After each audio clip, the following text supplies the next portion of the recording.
Good times create weak people. Weak people create bad times. Bad times create strong people. Strong people create good times. Take a look at any place you've got a limitation and ask yourself, when did I decide to accept that limitation? And you may not even see it as a limitation. You might see it as just, that's who I am. But so often in our lives, we've adapted to be a certain way so that we don't fail or so that people will like us or respect us, but it's not necessarily who we are. Joy comes when you're spontaneous. It's really hard to be truly happy when you're not being yourself. If you find your passion, you're going to have this tremendous energy. It's sustainable energy.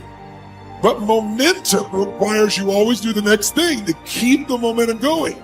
And the reason you get yourself in a passionate place is so that you change your life. And the only thing that changes your life is making a decision. So while you're in this passionate state, that's where you make decisions. A decision is the first step. Decision is like a war. I got to do this or that. All right, I'm going to make myself do this. But commitment is when you now, after you've decided, you commit to do this for the long term. Whether it's hard or easy, doesn't matter. You're doing this. Focus on what could excite you. Feel like it's really happening. Your mom's healing. You break through in the business. You're achieving the goal you want. Anxiety is rid from my life. I'm on charge. I'm on top of it. How do you breathe when you feel really excited? Yeah. So if we change the state you're in, just by changing our focus or the way we use our bodies, it's got to be a radical change, right? Here's my question for all of you. If you focus on what you want, life has probabilities. There's no guarantees, but you increase them when you change your state. And that's really what this is all about. Learning to change your body and learning to change your focus. The decisions we make control us much more than the conditions we meet. It's not the conditions, it's your decisions. Decisions what to believe, decisions what to do, decisions what to give. I say to people, think about, look back 10 years ago, 5 years ago, 15 years ago, and think of a decision you made. That if you would have made a different decision, you'd have a totally different life today. Better or worse, I don't know, but totally different. A state of certainty that this is going to work. I'm going to find a way. And if this doesn't work, I will make the way. Then you tap a lot more potential. And when you're certain in your potential, you take massive action. When you take massive action, you really believe in something, you get great results. When you get great results, your brain goes, see, I told you I was a stud. I told you this thing would work out. Now you're even stronger. You tap more potential, take greater action, greater results. What do you think happens once you fulfill your blueprint regularly? Once you figure out how to do what you've always dreamed of? You always dreamed to live a certain way, and now you're living that way, living that way, living that way every day. Well, the human nervous system, human spirit needs to grow. So pretty soon you'll get bored with that and you'll come up with a new blueprint. That's part of life that's exciting.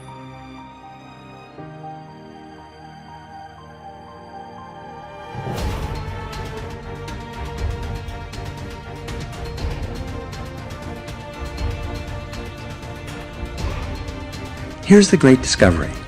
All negative emotions, especially anger, depend for their very existence on your ability to blame someone or something else for something in your life that you're not happy about. It takes tremendous self-discipline to refrain from blaming others for our problems. It takes enormous self-control to refuse to make excuses. It takes tremendous self-discipline for you to accept complete responsibility for everything you are, everything you become, and everything that happens to you. Even if you are not directly responsible for something that happens, like Hurricane Katrina, you are responsible for your responses, for what you do and say from that moment forward. It takes tremendous self-mastery for you to take complete control of your conscious mind and deliberately choose to think positive, constructive thoughts that enhance your life and improve the quality of your relationships and results. But the payoff of this form of positive thinking is tremendous. Blaming is easy. By following the path of least resistance, the easiest and most mindless behavior of all is for a person to lash out and blame someone else anytime anything goes wrong for any reason. People who develop the habit of automatically blaming often become angry at things. Blaming inanimate objects when they do not function as expected is so silly that it almost becomes a mild form of insanity. People become angry at doors that stick, They swear at tools that they are using when they themselves make a mistake. They get mad when their car doesn't start. Even if it is an inanimate object, if it doesn't work perfectly, then the thing must be to blame. People will often kick a car that they are mad at or a box that they tripped over. The antidote to negative emotions. The fastest and most dependable way to eliminate negative emotions is to immediately say, I am responsible.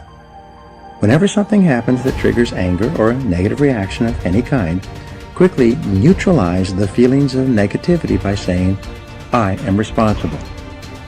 The law of substitution says that you can substitute a positive thought for a negative one. Since your mind can only hold one thought at a time, when you deliberately choose the positive thought, I am responsible, you cancel out any other thought or emotion at that moment. It is not possible to accept responsibility and remain angry at the same time. It's not possible to accept responsibility and experience negative emotions. It's not possible to accept responsibility without becoming calm, clear, positive, and focused once more. As long as you are blaming someone else for something in your life that you don't like, you will remain a mental child. You continue to see yourself as small and helpless, like a victim. You continue to lash out. However, when you begin to accept responsibility for everything that happens to you, you transform yourself into a mental adult. You will see yourself as being in charge of your own life and no longer a victim.